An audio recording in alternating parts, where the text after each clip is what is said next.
এই যে দেখেন মোর মা এই কেলা ছোট ছোট বাচ্চা কেলা হিয়ে বাড়াইছে এই কইলো মাছ দিয়ে ভাজছে রান্না মানে ভাজি করে খাইতে খুবই মজা।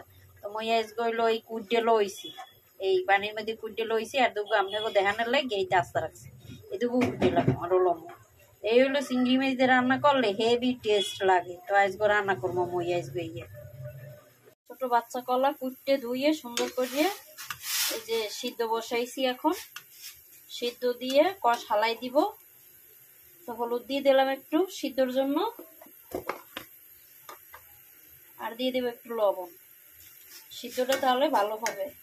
ছোট্ট বাচ্চা কলা এই বাচ্চা কলা আমার দাদি নানি আম্মা মাছ দিয়ে সুন্দর করে ভাজতো খেতে অনেক মজা লাগতো। তো ওইটা আম্মা দেশ থেকে পাঠাই দিছে আমার জন্য। এই যে সিদ্ধ হয়ে গেছে বাচ্চা কলা তো এই জন্য তাড়াতাড়ি সিদ্ধ হয়ে গেছে। যে সিদ্ধ হয়ে গেছে এখন নামাই নিব পানিটা সেকে হালাই দিব। আমি সেকে হালাই দিছি বাজালাম সেই তেল রয়ে গেছে এর মধ্যে দিয়ে দিলাম পেঁয়াজ বাটা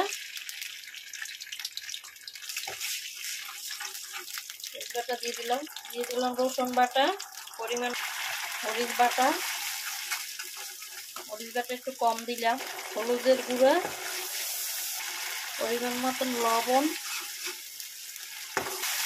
চিংড়ি মাছ ব্লেন্ডার করা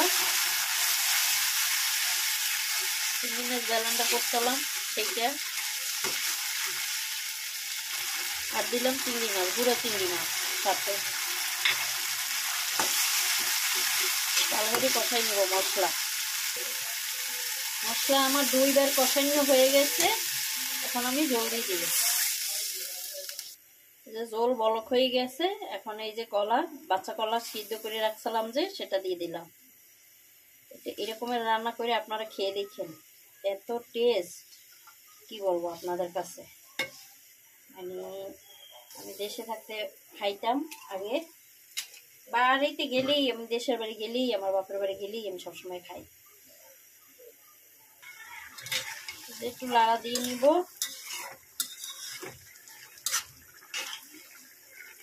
কত সুন্দর কালার টালার হয়েছে একবারে ভাজা ভাজা করব।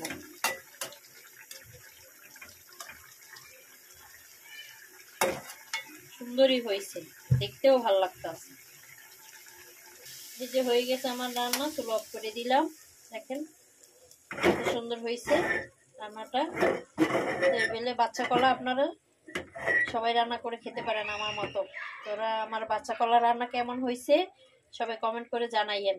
সবাই সবার পাশে থাকি সবাই সবাইকে ভালোবাসি। ধন্যবাদ সবাইকে ভালো থাকবেন। আল্লাহ হাফেজ। Bye bye tata.